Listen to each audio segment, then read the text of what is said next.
इस वीडियो को लास्ट तक देखिए। चैलेंज करके कह रहा हूँ, मोहन भागवत को कह रहा हूँ, पूरी आरएसएस को कह रहा हूँ, प्रधानमंत्री उसकी पूरी मंडली को कह रहा हूँ, एक उदाहरण जिस दिन से आरएसएस का जन्म हुआ है आज तक, इस पल तक जब मैं बात कर रहा हूँ, देश की सेवा के लिए, देश के लिए कुर्बानी देने के लिए, एक उदाहरण बता दे। एक उदाहरण नहीं है। तो ये कार लोग हैं, ये देशद्रोही लोग हैं, ये देश के गद्दार लोग हैं, ये हत्यारी सरकार है।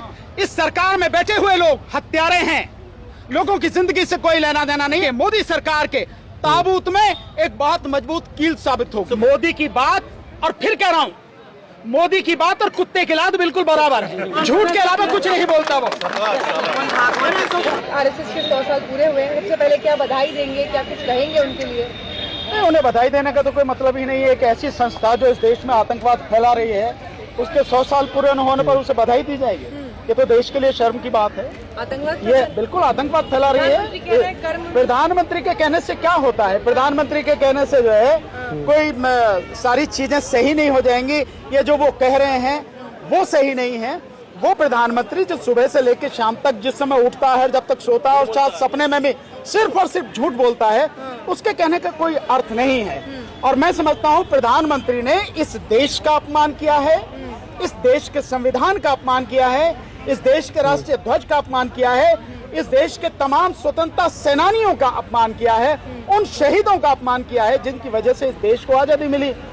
वो इस तरह से किया है कि 100 रुपए का जो सिक्का प्रधानमंत्री ने जारी किया है, एक तरफ उसमें देश का चिन्ह है, अशोक चक्र, अशोक की वो है लाट, और दूसरी तरफ जो उसमें है वो आरएसएस का पूरा है, और उसके लिए कि सेवा धर्म जन क्या क्या कर रखा है। मतलब जिसका काम इस देश में नफरत फैलाना है, घृणा फैलाना है, उसको आप सेवा की बात कर रहे हो।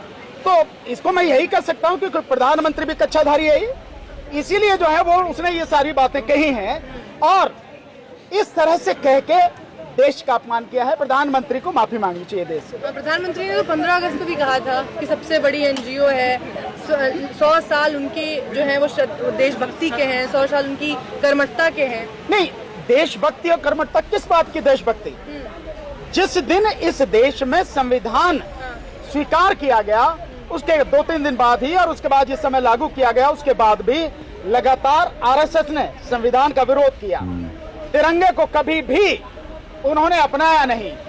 तो कहां से देशभक्त हैं वो लोग जो बाबा साहब डॉक्टर अंबेडकर की उन पुतला जलाते हैं? कहां से देशभक्त हैं वो लोग?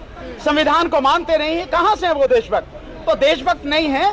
लेकिन क्योंकि प्रधानमंत्री भी, वर्तमान प्रधानमंत्री भी कच्छाधारी है, इसलिए मानसिक गुलामी से पीड़ित होने के कारण 15 अगस्त पर भी आरएसएस की मतलब प्रशंसा कर रहा है, और आज भी अब तो सारी स्थिति है। तो ये ट्रेंड चलाया जा रहा है कि बकायदा बाबा साहेब ने कहा था कि जो आरएसएस है उनके अंदर किसी तरीके से कोई जातिवाद नहीं दिखाई देता। उसकी तारीफ की थी बाबा साहेब ने आरएसएस की। अगर आरएसएस के अंतर्गत जातिवाद नहीं है तो शुरू से लेकर अब तक केवल एक व्यक्ति जिसे हम राजेंद्र कुमार या रज्जू भैया के नाम से जानते हैं, उनके अलावा, वो भी ठाकुर यानी क्षत्रिय समाज से थे, इनके अलावा तमाम जो चीफ हुए हैं वो ब्राह्मण हुए हैं।